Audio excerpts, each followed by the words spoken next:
La Russie ne menace pas la France, c'est la France qui menace la Russie.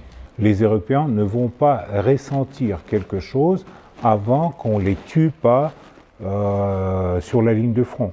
À ce moment-là, les Européens ils vont sentir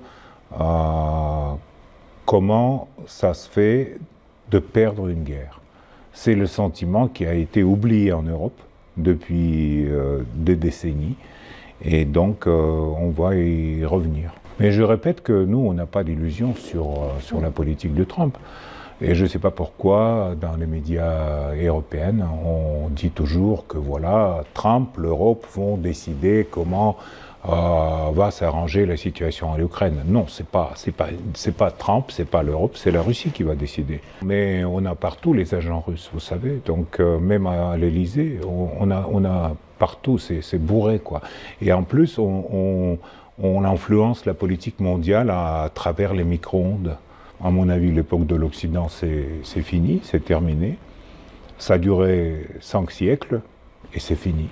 Et au revoir. Au revoir à l'Occident et bonjour à nouveau au monde multipolaire qui est basé sur les autres principes, sans la mensonge, sans les doubles standards, sans tout ce que les Occidentaux appellent les principes de base qu'il exige à tous ses partenaires. On ne peut pas avoir ce dialogue avec Macron, Scholz ou, je sais pas, Starmer, parce que ces gens-là, ils ne sont pas pour le dialogue.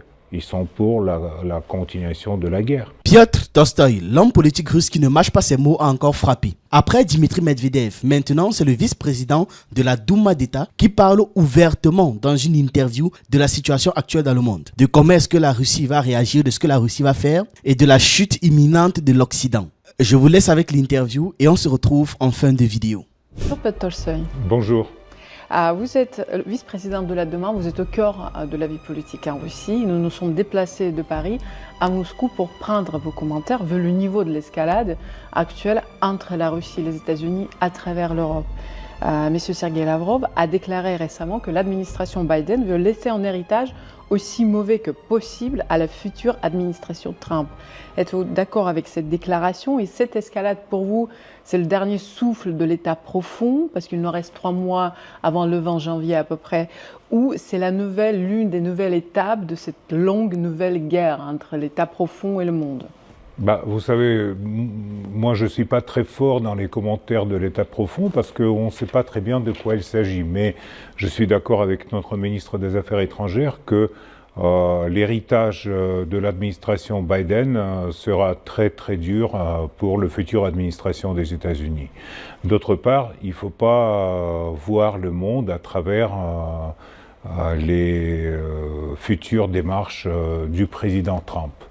Président Trump, c'est un président des États-Unis et donc pour lui, comme il déclare, sur la première place, c'est des intérêts géopolitiques des États-Unis. L'Europe a perdu complètement son souveraineté, donc il ne s'agit pas de faire quelque chose sans les États-Unis, comme on a vu lors de ces derniers 3 ans. Et donc je crois qu'il y aura un changement des politiques, mais pour la Russie, pour nous, ce qui est important, c'est nos intérêts. Pas les intérêts des États-Unis, pas les intérêts européens. Donc nos intérêts, c'est terminer la situation avec l'ex-Ukraine, on va le faire. Et à mon avis, ils ont déjà perdu la guerre, donc c'est pour ça qu'il y a autant de bruit autour de l'escalade, autour de frappes par les missiles, etc. Donc ça ne changera pas le résultat, tout ce bruit. Ça ne changera pas que la Russie va gagner cette guerre. Tout récemment, Jean-Noël Barrot, le chef de la diplomatie française, il y a 2 jours je crois, a affirmé que Kiev est désormais autorisé à utiliser les missiles français à longue portée. Donc ça veut dire concrètement que les mises en garde russes n'ont pas été entendues. Pourquoi, d'après vous, ce n'est pas pris au sérieux? Chaque fois, on dit que la Russie bluffe. Est-ce que la Russie bluffe? Parce que, en fait, la Russie ne frappe pas sur les centres de commandement où participent des officiers européens. Il est bien connu que les missiles à longue portée et à portée moyenne ne peuvent pas être programmés par les Ukrainiens. Donc c'est des spécialistes américains, britanniques et français qui s'en occupent. Et donc, vu la situation, pour l'instant, la Russie n'a pas répondu n'a pas répondu sur par les frappes sur les centres de commandement ou les centres où on programme des missiles. Mais si on aura cette escalation, si on aura la possibilité de tirer sur les territoires russes par des missiles de l'OTAN, cela veut dire que l'OTAN est ouvertement dans la guerre avec la Russie. Et à mon avis, pour l'instant, l'Europe sans les États-Unis n'a pas de chance, mais même avec les États-Unis, ça passe très mal pour les Ukrainiens. En fait, les Européens et les Américains veulent faire la guerre avec les mains des Ukrainiens, mais il reste très peu des Ukrainiens déjà sur le front, et il restera encore moins. Donc c'est très très dur pour le futur de l'ex-Ukraine, mais c'est plus ou moins clair que les Européens ne vont pas ressentir quelque chose avant qu'on les tue pas sur la ligne de front.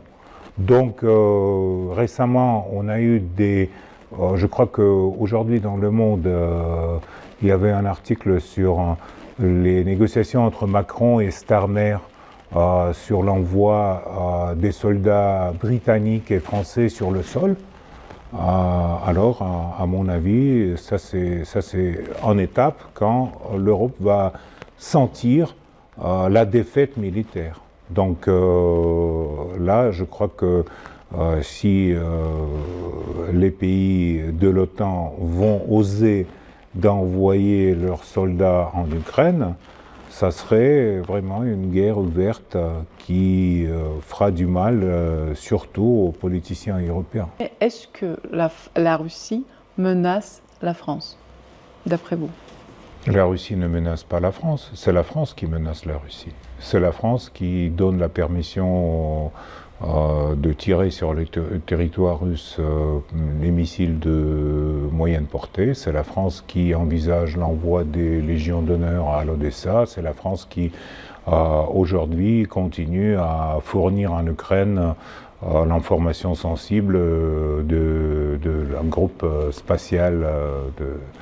Donc, c'est pas la Russie, c'est sûr. Mais c'est vrai que s'il y aura un conflit en Europe et si les États-Unis restent un peu à l'écart, comme aujourd'hui déclare M. Trump, à ce moment-là, les Européens ils vont sentir comment ça se fait de perdre une guerre. C'est le sentiment qui a été oublié en Europe depuis des décennies, et donc on va y revenir. Pourquoi Trump est silencieux en ce moment? Parce qu'il n'est pas le président, il est président élu, donc il faut attendre le 20 janvier quand il va commencer ses fonctions. Mais je répète que nous, on n'a pas d'illusion sur la politique de Trump. Et je ne sais pas pourquoi, dans les médias européens, on dit toujours que voilà, Trump, l'Europe vont décider comment va s'arranger la situation en Ukraine. Non, c'est pas Trump, c'est pas l'Europe, c'est la Russie qui va décider. On dit que Trump est un agent russe de toute façon. Oui, bien sûr, mais on a partout les agents russes, vous savez. Donc même à l'Élysée, on a partout, c'est bourré, quoi. Et en plus, on influence la politique mondiale à travers les micro-ondes. Donc il y a plein de légendes là-dessus, donc c'est très bien. Que pensez-vous des armes nucléaires potentielles ukrainiennes? L'Ukraine n'a jamais eu les armes nucléaires. Ça, il faut comprendre. C'est sur le territoire de la République socialiste soviétique de l'Ukraine, il y avait des bases des missiles nucléaires soviétiques. Mais les Ukrainiens n'ont jamais eu ni l'expérience, ni la responsabilité, ni rien qui est lié avec la détention de l'arme nucléaire. C'est ce qu'ils peuvent faire aujourd'hui, c'est comme on dit une bombe sale, mais à mon avis, ça serait vraiment un suicide pour le régime de Kiev d'aujourd'hui. Donc moi je ne crois pas à tous ces appels de faire une bombe nucléaire ukrainienne, etc. À mon avis, ça c'est quelque chose de fantastique. Sous quelles conditions, aujourd'hui, fin 2024, 2025 déjà, la Russie est prête à négocier? À mon avis, Poutine a clairement raconté la position de la Russie pour les négociations. C'est la démilitarisation et dénazification du régime actuel, les droits des Russes, la langue russe, donc pour ceux qui veulent en parler et qui veulent en préserver sur les territoires ukrainiens, c'est la neutralité, pas de l'OTAN, pas des bases militaires de l'OTAN sur les territoires ukrainiens. Si quelque chose reste de l'Ukraine, alors ça serait comme ça. On va parler des médias. Vous êtes vous-même journaliste, vous connaissez comment ça fonctionne à l'intérieur. Et ce qu'on voit sur les plateformes alternatives, depuis 3 ans de conflit pratiquement, la différence, je dirais, énorme entre les médias de masse. Et là, c'est flagrant justement avec les derniers événements de cette escalade, l'utilisation des armes balistiques hypersoniques russes. On voit ce traitement, la différence entre les médias de masse et les médias alternatifs. Est-ce que pour vous, cette rupture pourrait être rattrapable un jour? Et est-ce que vous croyez, j'ai lu Donald Trump a dit récemment que le futur du journalisme, de toute façon pour lui, et on voit très bien comment ça fonctionne aux États-Unis, le futur du journalisme appartient aux réseaux sociaux et aux chaînes alternatives et pas aux médias de masse. Quel est le futur du journalisme pour vous, dans le monde? À mon avis, les médias de masse en Europe et aux États-Unis, ils ont beaucoup perdu de confiance dans leur... parmi les spectateurs, les gens ils comprennent que tous les déclarations sur la liberté de parole, sur l'existence de points de vue alternatifs, tout ça reste des déclarations et on leur fournit de la propagande 100%. Malheureusement, le conflit en Ukraine, ça nous a montré encore une fois. Donc s'il y a le futur des petits médias dans les réseaux sociaux ou des chaînes indépendantes, je ne sais pas. Monsieur Trump, peut-être, il a raison pour les États-Unis. On verra pour la Russie, peut-être ça serait l'autre chose. Pour l'Europe, c'est encore l'autre chose. Mais c'est vrai que les gens cherchent à avoir des opinions honnêtes. Les gens cherchent de trouver des arguments dans cette discussion qui sont liés avec la réalité sur le sol. Tandis que, pour l'instant, les arguments de la propagande officielle, notamment en France, ils sont complètement fantastiques. Toutes ces histoires sur bunker de Poutine, sur comment ça se déroule la guerre en Ukraine, sur Boutcha, etc. Tout ça, c'est espèce des trucs dramaturgiques qui doivent renforcer le message principal, que les Russes sont mauvais, les Ukrainiens sont bons. Voilà, donc comme nous on sait bien que c'est pas le cas, donc on va continuer. Peut-être on est moins fort dans la guerre d'information, mais on va continuer sur le terrain pour avoir les bilans de l'opération spéciale militaire qui nous conviennent. Vous regardez vous-même les chaînes de masse européennes? De temps en temps, mais ça ne m'intéresse pas trop. Comme je vois que la rupture entre la réalité et ce qu'ils racontent est tellement importante qu'on ne peut pas la surmonter dans des années à venir. Donc, à mon avis, il faut peut-être essayer de regarder dans 5 ans, dans 6 ans, quand les dirigeants européens vont changer leur attitude envers la situation dans l'Europe et envers la situation par rapport à le plus grand pays de l'Europe, la Russie. La Russie, c'est un pays de dictature pour vous? Non, pas du tout. Mais pourquoi l'Ukraine, c'est la démocratie? Pour quelle raison? Ils ont un président qui a déjà dépassé son mandat. Ils ont interdit les partis politiques, ils ont interdit tous les médias alternatifs, ils ont fait cette espèce de chaîne pro-gouvernementale 24 heures sur 24. Donc où est la démocratie en Ukraine? Je ne vois pas. Par contre, en Russie, nous, on a notre démocratie à nous, qui historiquement est basée sur les principes qu'il y a la répartition du pouvoir, il y a les élections, etc. Donc, c'est peut-être pas la même démocratie qu'en France, mais on est des pays différents. Et personne n'a aucun droit de donner une leçon à la Russie.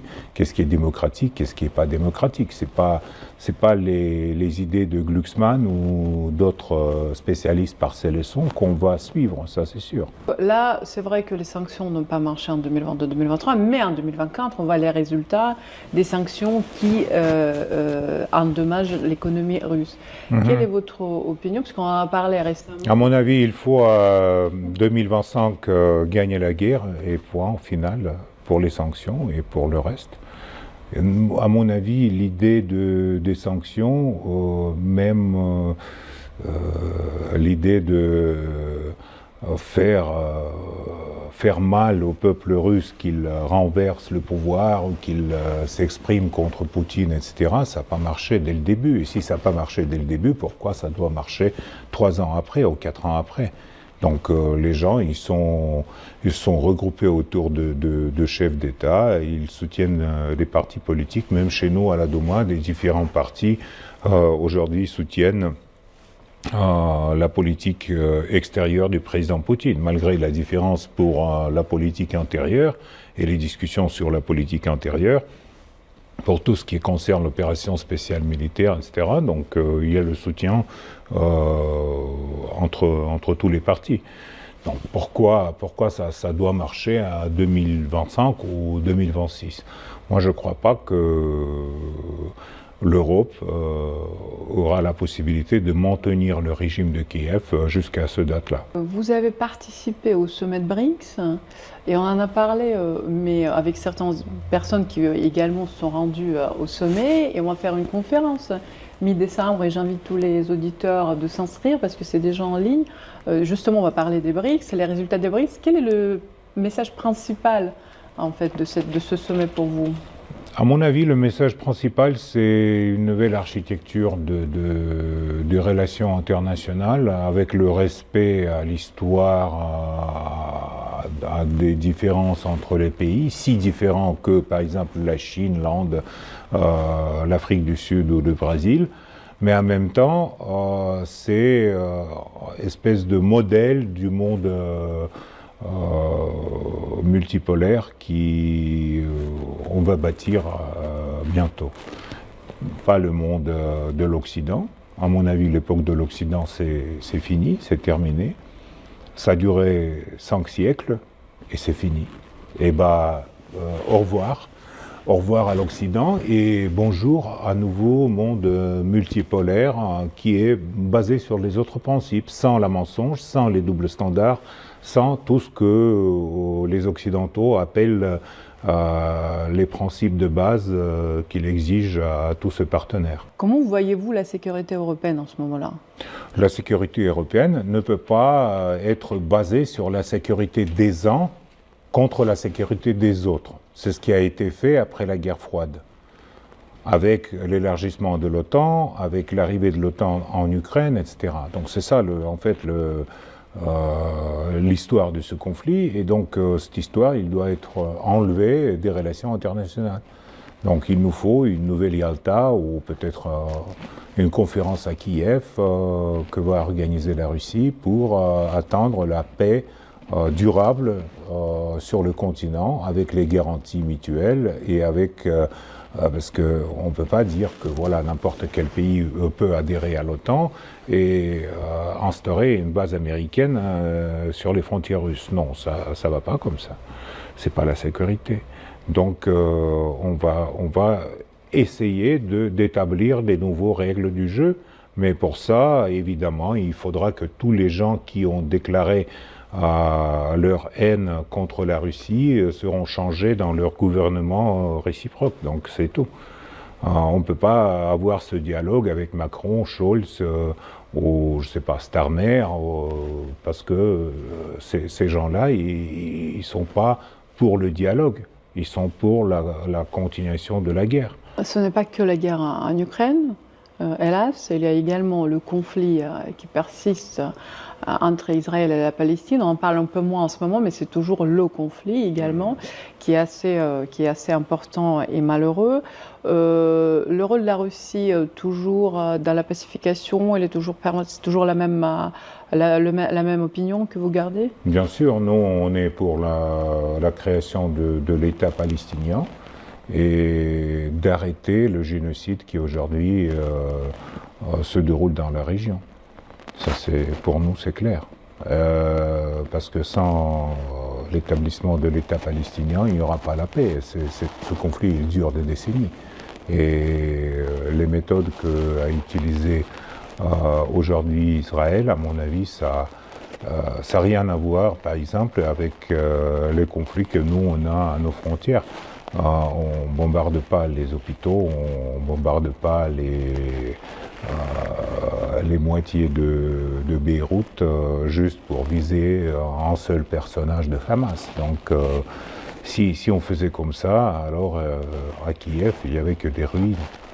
Mais ça c'est quelque chose qui est, encore une fois, nous démontre les doubles standards de l'Occident, parce que les Occidentaux, ils sont pro-Israël, mais en même temps, ils disent « Ah oui, mais c'est trop, quand même, arrêtez-vous », et l'Israël ne s'arrête pas. Hein. Donc, ni l'autorité, ni vision constructive des choses, ni tentative de amener la paix dans la région. C'est ça la politique de l'Occident aujourd'hui. Et donc la Russie a une position là-dessus, mais nous, on n'est pas heureusement partie de ce conflit. Nous sommes contre le génocide qui est aussi aujourd'hui organisé contre les Palestiniens en Israël. Ça, c'est un vrai génocide. Et donc les gens qui ont organisé ça, ils doivent répondre devant la législation internationale s'il va exister un jour. Voilà, il a été très clair. Rien à ajouter, rien à analyser. Juste un point peut-être. Il faut avoir peur. Quand le gars dit qu'ils ont des agents russes partout, vous imaginez bien à quel point ça peut être grave. Il dit bien, on a les agents russes partout. Ça veut dire que même au sein des sommets d'État, même dans des plus hautes sphères de certains États, il y a des agents russes. Ça veut dire beaucoup. Ça veut dire beaucoup de choses qui suspectaient. Là, il vient de littéralement mettre dans l'esprit des gars là une paranoïa. En tout cas, c'était tout pour cette vidéo. J'ai apprécié son intervention. J'attends vos avis et que vous me partagez aussi votre analyse en commentaire. Et on se retrouve dans une prochaine vidéo.